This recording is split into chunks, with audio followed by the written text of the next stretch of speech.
Құрметті әріптестер, тағы құрметті бұқаралық ақпарат құралдары өкілдері, Түркістан облысының өңірлік коммуникациялық қызмет алаңында жаңа ғана Қожа Ахмет Яссауи маңында болған жеті тамыр асханасындағы өрт оқиғасына байланысты шұғыл брифинг өткізіліп жатыр. Брифингтің бас директері Ермес Сарыбаев, Түркістан облыстық төтенше жағдайлар департаменті бастығының орынбасары. Алғашқы брифинг. Рахмет, саламатсыздар ма? Құрметті бұқаралық ақпарат құралдарының өкілдері. Енді қайталап айтып кетеміз. Бүгін енді Түркістан қаласындағы Бекзат Саттархан көшесіндегі нөмірсіз үйде орналасқан екі қабатты жеті тандыр кафесінің өртенуі орын алды. Қысқаша тоқталып өтетін болсам, төтенше жағдайлар департаментінің жедел кезекшілеріне хабар 11 сағат 47 минутта түскен. Онда да сол жерде куәгер болған Батыралиева дейтін азаматша телефон шалып хабар берген.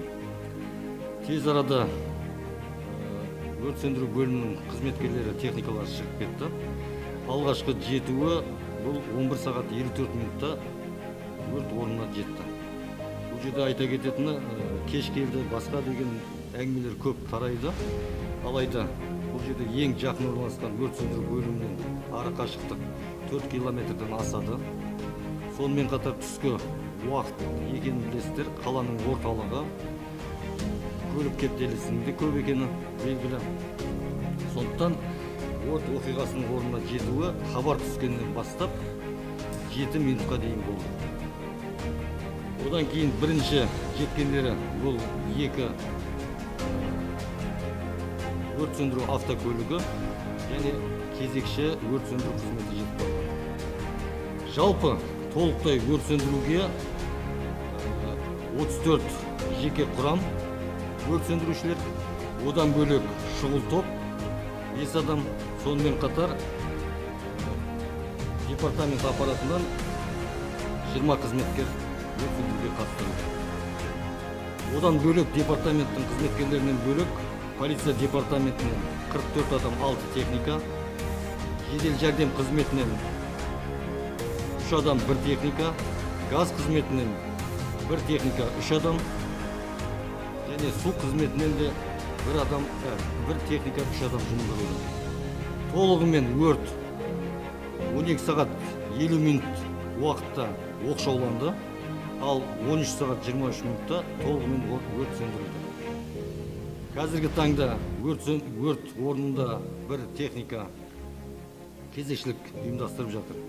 Жалпы өрт жаңағы айтқан жеті тандыр кафесінің екінші қабатын толық шарпыды. Жалпы алаңы 594 шаршы метрді құрады.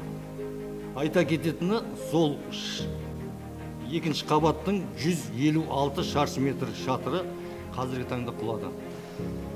Бұл жерде енді өртті тез арада сөндіруге қиындық тудырғаны, екінші қабат толықтай ағаш жабыны толықтай өртеніп кеткен. Өрт сөндірушілер келген кезде енді оны келіп жатқан видеолардан да көріп жатсыздар. Өрт сөндірушілер келген кезде екінші қабатта толықтай өрт шарпып кеткен. Бірінші кезекте бұл жерде айта кететініміз адам өмірін сақтап қалу, сонымен қатар қасында тұрған жапсарлас және де басқа объектілерге өрттің өршуін болдырмау. Қуанышқа орай зардап шеккендер мен қайтыс болғандар бұл өрт оқиғасында орын алған жоқ. Сонымен қатар жапсарлас тұрған қонақ үйіне де өрттің өтуіне жол беріледі. Сонымен қатар тағы да айтатынымыз, бірінші қабатқа да өрттің төмен түсуіне жол беріледі. Сонымен қатар бұл жерден айта кететініміз, өрт оқиғасы туралы бізге кеш хабарланған, соңында біршама әсері бар. Сол төңіректе орналасқан 4 гидрант, 400 метр ара қашықтықтағы диаметрде орналасқан 4 гидрантты қолдандық. Сонымен қатар 5 су тасығыш 20 тонналық автокөліктерінде пайдаландық. Осыған байланысты бір мезетте су тоқтатылған жоқ. Су мүлтіксіз беріліп отырды. Ал өрт сөндіруге жалпы 10 оқпан және 3 лафетті оқпан жұмылдырылып, жалпы 13 оқпан мен өрт сөндірілді.